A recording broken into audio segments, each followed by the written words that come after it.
안녕하세요. 저는 처제와 함께 살고 있는 50대 남자입니다. 어쩌다 처제와 이렇게 함께 살게 되었는지 궁금하신 분들이 많을 것 같습네요. 처음부터 처제와 같이 살게 된 것은 아니었고 그 전까지는 집사람과 함께 둘이 알콩달콩 살아가고 있었습니다. 저와 집사람은 대학생 때 처음 서로를 알게 되었고 그때 당시 저는 재수생이었습니다. 공부를 못했다기보다 집에 좋지 않은 일이 있어서 그 당시 대학교를 꿈도 꾸지 못했죠. 아버지의 사업이 넘어가서 빚쟁이들에게 쫓겨다니느라 집을 계속해서 바꿔서 도망다니기 바빴었습니다. 대학교 지원은 커녕 고등학교도 제대로 나가지 못해서 출석 일수가 부족해 혹시나 졸업도 못할까봐 전전긍긍하며 지냈었네요. 그래도 다행히 아버지의 지인들께서 도와주셔서 반년 만에 어느 정도 상황은 나아졌었죠. 결국 저는 다시 공부를 이어갔고 그렇게 일반적인 남들보다 1년 늦게 대학에 진학하게 되었습니다. 그렇게 입학한 대학교에서 처음부터 허둥거려서 기숙사를 신청하는 시기도 놓치고 말았습니다. 그래서 이 일을 어쩌나 방황하던 중 괜찮은 하숙집이 있다는 정보를 친구가 알려주더군요. 다행히 전년도에 고등학교 동창이 먼저 이 학교로 입학해서 저에게 많은 도움이 되었습니다. 이제는 선배라고 부르라며 너스레를 떨었죠. 아무튼 그래서 친구에게 고맙다고 밥 한 끼 사겠다고 말한 뒤 하숙집을 계약하러 찾아가 보았습니다. 아직 계약하기 전이라 아무도 없겠지 싶었는데 한 어린 여학생이 문을 열어주더군요. 순간 놀라서 당황하며 아무 말도 못하고 있자 여학생은 저에게 말을 걸었습니다. 하숙집 보러 왔어요? 고개를 끄덕거리자 뒤돌아 큰 목소리로 엄마 하고 외치더군요. 순간 하숙집 딸이구나 라는 것을 알게 되었습니다. 반가워요. 우리 엄마가 하는 곳이라서 그렇게 하는 말이 아니라 진짜 여기만큼 가격 대비 깨끗하고 음식 잘 나오는 곳 없거든요. 라고 싱긋 웃으며 말을 하더군요. 박수를 건네는 당당한 여학생의 모습에 저는 첫눈에 반해버리고 말았습니다. 마치 어른처럼 세련되고 자연스럽게 손을 내미는 여자는 난생 처음 보았거든요. 저는 그렇게 홀린 듯 하숙집을 계약하게 되었습니다. 알고 보니 여학생은 저와 같은 그 해의 신입생으로 같은 학교를 다니게 되었다고 하더라고요. 게다가 우연인지 인연인지 그녀와 저는 전공마저 똑같아서 급속도로 친해지게 되었죠. 제가 재수한 사실을 알고 오빠라고 부르는데 행동은 저보다 훨씬 어른스러워서 참 신기했어요. 하숙집 맨 위층은 주인 아주머니와 여학생 그리고 그 여학생의 여동생까지 셋이 살고 있었습니다. 그녀와 저는 점점 친해져갔고 이야기를 나누던 중 제가 재수한 이유에 대해서 궁금해 하길래 솔직히 말해줬죠. 아버지의 사업 때문이라며 조금은 원망스럽다는 투로 이야기하자 그마저도 부럽다고 하더라고요. 자신은 태어났을 때부터 아버지가 없어서 한 번이라도 아빠의 정을 느껴보고 싶다고 말을 했습니다. 그 말을 듣는 순간 제가 불평불만을 했던 사실이 부끄러워지더라고요. 아버지가 보고 싶다며 눈물을 글썽이는 그녀의 얼굴을 보자마자 저도 모르게 고백을 해버렸습니다. 내가 그 빈자리 다 채워줄게. 가족이 되어서 절대 널 외롭게 두지 않을 거야. 말해놓고도 제가 무슨 소리를 한 건지 제 스스로도 깜짝 놀라서 얼굴이 빨개졌습니다. 그런 저를 빤히 보더니 귀엽다는 듯 오히려 제 머리를 쓰다듬으며 말하더군요. 앞으로 얼마나 잘하나 지켜볼 테니 한번 노력해봐요. 그녀의 말에 그게 대체 무슨 뜻이냐고 수락인지 거절인지 다시 한번 물어봤죠. 여유있게 웃으면서 맞춰보라는 그녀와 허둥지둥대며 새빨개진 저는 그날 연인이 되었습니다. 그녀가 바로 지금의 집사람이죠. 그때 당시의 처제는 나이가 너무 어려서 생각이 잘 나지 않습니다. 기억을 더듬어 보면 늘 하숙집 아주머니 앞치마 끝자락을 꼭 잡고 서 있던 것 같아요. 제법 나이 차이가 나는 두 자매였죠. 집사람이 20살일 때 처제는 6살이었습니다. 아버지가 일찍 돌아가셨는데 처제는 어떻게 존재하는지 묻고 싶었지만 그 당시에는 왠지 물어보면 안 될 것 같아서 물을 수 없었어요. 장모님께서 잠시 만나셨던 남자에게서 생긴 아이라는 건 나중에 알게 된 사실이었습니다. 그러나 처제가 태어날 때쯤 이미 헤어지고 연락이 되지 않아서 장모님께서 혼자 키우셨다고 하더군요. 그런 처제에게 저는 오빠이자 삼촌 그리고 아버지 같은 사람이었습니다. 두 자매는 아버지 없이 살아와서 그런지 무척 정에 목말라 있었어요. 그래서인지 저를 참 잘 따랐습니다. 저도 그런 그녀들을 보면 안쓰러워서 한없이 잘해주고 싶더라고요. 아무튼 1년 동안 예쁜 사랑을 키워가던 중 저는 대학 1학년을 마친 후 군대를 가게 되었습니다. 울먹이는 그녀에게 기다리기 힘들면 그냥 다른 남자 만나도 된다고 했지만 고개를 가로저으며 꼭 기다릴 거라고 하더군요. 솔직히 저는 기대하지 않았습니다. 제 주변에도 군대를 가면 99% 고무신을 거꾸로 신는다는 이야기밖에 없었기 때문에 진작부터 마음을 비우게 되더라고요. 기다리면 고맙지만 그렇지 않더라도 원망하지 않겠다는 마음이었죠. 그래서 첫 번째 휴가를 나왔을 때 그녀에게 연락이 오지 않았어도 조금은 서운할 뿐 그럴 수 있다고 생각했습니다. 하숙집을 찾아가 볼까 생각도 했지만 괜히 미련 떠는 것을 보여주고 싶지 않아서 그냥 복귀를 했습니다. 두 번째 휴가를 나왔을 때에도 깜깜무소식이었습니다. 저는 그래서 이제 아예 끝났구나 싶었죠. 그러던 어느 날 부대로 누군가 면회를 왔다고 하는 것입니다. 혹시 그녀일까 싶어서 서둘러 갔더니 그곳에는 전혀 예상치 못했던 여자가 앉아 있었습니다. 바로 장모님이었죠. 왜 여기에 혼자 오셨냐고 물으니 펑펑 울면서 자기 딸 좀 말려달라고 하는 것입니다. 그래서 저는 영문도 모른 채 어리둥절할 뿐이었죠. 정황상 제가 차인 건데 대체 뭘 말려달라는 건지 모르겠다고 하자 제 가슴을 치시며 화를 내셨습니다. 너 때문에 내 딸이 임신했다고. 자신과 똑같은 길을 걷게 하고 싶지 않았는데 이놈의 팔자가 어찌나 사나운 건지 라면서 말하시더라고요. 아유 진짜 내가 못 산다. 너한테 민폐 끼치지 않겠다고 혼자 나와서 기른다는데 내 속이 다 썩어 문드러지겠다. 어쩌면 좋니? 그 이야기를 듣는 순간 머리를 한때 맞은 것처럼 띵하더군요. 그녀는 제 예전 한마디 때문에 임신 사실을 숨긴 것입니다. 입대 전 그녀와 술을 마실 때 제가 무심코 한 말이 있었거든요. 난 우리 아버지처럼 자식들 고생시키기 싫어. 가진 것도 없는데 무작정 애를 낳으면 어떡해. 애들이 뭐 그냥 알아서 쑥쑥 크는 줄 아는데 진짜 답답해 죽겠다. 난 절대 돈 없이 애들 키우지 않을 거야. 내 능력이 되기 전까지 아이를 가질 생각도 안 할 거고. 만약 내가 돈을 많이 못 벌잖아? 난 그럼 아이를 갖지 않을 거야. 제가 술 기운에 짓걸린 그 말들 때문에 저에게 임신 사실을 알리지도 못하고 혼자 전전긍긍하다가 숨어버린 것이었죠. 저는 너무 미안해서 눈물이 흘렀습니다. 미련한 저 때문에 마음고생을 시켜서 정말 속상했습니다. 그 다음 휴가를 나가자마자 그녀를 찾아가서 무릎을 꿇었습니다. 어느덧 봉긋 나온 배를 황급히 감추며 당황해 하더군요. 너에게 불안감을 줘서 너무 미안해. 우리 결혼하자. 지금처럼 마음 아픈 일 한평생 없도록 노력할게. 정말 잘할게. 제 고백에 그녀는 아무 대답도 않고 가만히 눈을 감고 서 있다가 고개를 끄덕였습니다. 그렇게 저는 아빠가 되었고 남편이 되었습니다.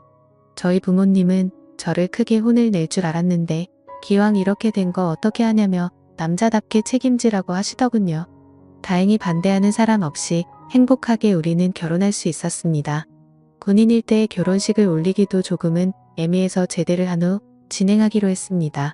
집사람도 배가 점점 불러와서 차라리 아이를 낳고 웨딩드레스를 입고 싶다며 그때 가서 식을 올리는 게 좋다고 하더군요. 휴가 나온 날 혼인신고를 미리 하러 동사무소에 가는데 참 기분이 싱숭생숭했습니다. 내가 유부남이라니, 곧 우리를 쏙 닮은 아이가 생긴다니 정말 믿겨지지 않았죠. 무사히 출산을 하고 휴가 때마다 커가는 아이의 모습을 보며 혼자 육아를 담당하는 집사람에게 참 미안하고 고마웠습니다. 장모님도 많이 도와주셔서 다행이라고 생각이 들었어요. 이제 막 초등학교에 올라간 처제는 마치 자신의 동생이 생긴 것 같다며 좋아했죠. 언니이자 이모가 된 처제는 어린 나이에도 스스로 나서서 분유도 먹이고 기저귀도 갈아주는 등 그 나이대의 아이들과 달리 기특한 모습을 보였습니다. 제대 후 우리 둘 다 아직 학생의 신분이라서 졸업 전까지 장모님네 하숙집에서 신세를 지기로 했어요. 대신 제 방은 예전 그 하숙생들의 방이 아닌 맨 위층 집사람의 방에서 같이 지낼 수 있었습니다. 변변찮은 신혼집 하나 마련하지 못해서 미안하다며 취직하자마자 제일 먼저 집을 마련하자고 집사람과 굳게 다짐했습니다. 전 그렇게 졸업을 하고 취직을 했습니다.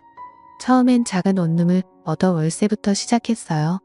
그 뒤로는 알뜰살뜰 저축을 해서 투룸으로 옮겼고 몇 년 후에는 전세금을 모을 수 있었습니다. 만약 서울이면 엄두도 못 냈을 텐데 지방 도시라서 그나마 가능했던 것 같네요. 그렇게 알콩달콩 살아가고 있을 무렵 불행의 시작을 알리는 전화벨이 울렸습니다. 웬만하면 근무 시간에 전화를 잘하지 않는 집사람인데 대체 무슨 일이지 싶어서 전화를 받았습니다. 아내는 울먹이는 목소리로 장모님께서 쓰러지셨다고 하는 것입니다. 지금 구급차로 이동 중인데 너무 무섭다며 와줄 수 있냐고 하더군요. 저는 곧바로 병원으로 달려갔습니다. 그곳에서는 우리 딸과 처제를 부둥켜 안고 울고 있는 집사람이 있었죠. 그날 그렇게 허망하게 장모님께서는 갑작스러운 심근경색으로 세상을 떠나셨습니다. 몇 명 오지 않는 장례식에서 집사람은 숨 넘어가듯 울다가 몇 번이나 혼절했는지 모릅니다. 아버지 없이 자라서 20대의 어머니까지 잃는 슬픔은 감히 제가 헤아리지 못할 정도였죠. 안타까운 그 모습을 보며 저는 우리 집사람과 우리 딸 그리고 처제까지 내 손으로 지켜야 한다고 결심했습니다. 이후 집사람도 결심한 듯 자신도 일을 하겠다고 하더군요. 4명의 식구가 먹고 살려면 할 수 없다면서 말이죠. 처제도 일찍부터 철이 들어서 학교를 마치고 집에 와서 딸을 봐주겠다고 했습니다. 집사람은 대학교를 겨우 졸업했지만 임신과 출산을 하느라 학점이 그리 좋지 못했고 졸업 후 취업 활동도 없었기 때문에 평범한 회사에 들어가긴 무리였습니다. 하는 수 없이 다른 일을 알아보게 되었죠. 마트 계산원부터 식당, 서빙, 주방, 참모까지 말 그대로 닥치는 대로 일을 하더군요.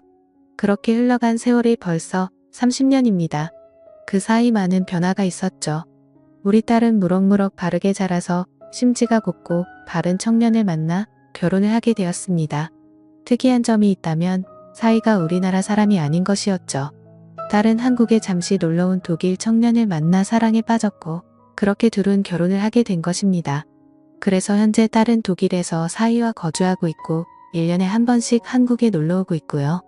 처제도 결혼을 하긴 했었습니다. 직장 동료와 만나서 결혼을 했는데 생각보다 결혼 생활이 순탄치는 않았던 것 같았습니다. 자주 싸우고 우리 집에 와서 자고 가는 날이 많길래 집사람과 저는 늘 처제를 걱정했습니다. 대체 무엇 때문에 그리 싸우냐고 물어봐도 걱정하지 말라며 그냥 사랑 싸움이라고 웃고 넘기는데 어떻게 그럴 수 있나요? 딸 같은 마음으로 자꾸 신경이 쓰였습니다. 그러던 어느 날 아내가 심각한 표정으로 제게 말하더군요. 아내가 아무 생각 없이 화장실을 열었는데 그 안에 처제가 샤워를 하고 있었답니다. 그런데 아내는 자신의 눈을 의심했다고 하더라고요. 황급히 몸을 감추는 처제의 팔을 잡아서 자세히 살펴봤는데 팔다리를 제외한 복부와 등에 온통 시퍼런 멍자국이 가득했답니다. 알고 보니 술만 마시면 상습적으로 손을 올리는 인간 같지 않은 놈이었던 거죠. 저는 순간 눈이 돌아서 그 놈을 잡아야겠다며 달려나가려 했지만 집사람과 처제가 저를 말리더군요. 그렇게 감정적으로 하면 똑같은 사람이 된다며 말이죠. 그래서 하는 수 없이 그러진 못하고 아내와 함께 처제가 살던 집으로 향했습니다. 술을 마시고 골라 떨어져 있는 그놈을 뒤로하고 처제의 옷과 짐들을 대충 싸서 들고 나왔습니다. 변호사 비용은 얼마든지 대줄 테니 지금 당장 방언 가서 진단서를 떼고 이혼할 준비를 하라고 했습니다. 그렇게 그날 이후 처제는 이혼을 준비하게 되었던 거죠. 처제에게 왜 진작 이혼하지 않고 있었냐 물어보니 이혼하면 갈 곳이 없는데 어릴 적 신세를 졌었던 우리 집에 또다시 신세를 지고 싶지 않았다고 합니다. 미안해서 차마 그럴 수 없다고 하더군요. 무슨 소리냐며 우린 가족이니 절대 그런 걸로 기죽지 말고 불편하게 생각하지 말라고 다독였습니다. 그렇게 처제의 이혼은 마무리되었고 우리 셋은 한 집에 살게 되었네요. 그놈과 헤어지기 전부터 마음고생이 심했는지 갈수록 말라가는 처제가 안쓰러웠습니다.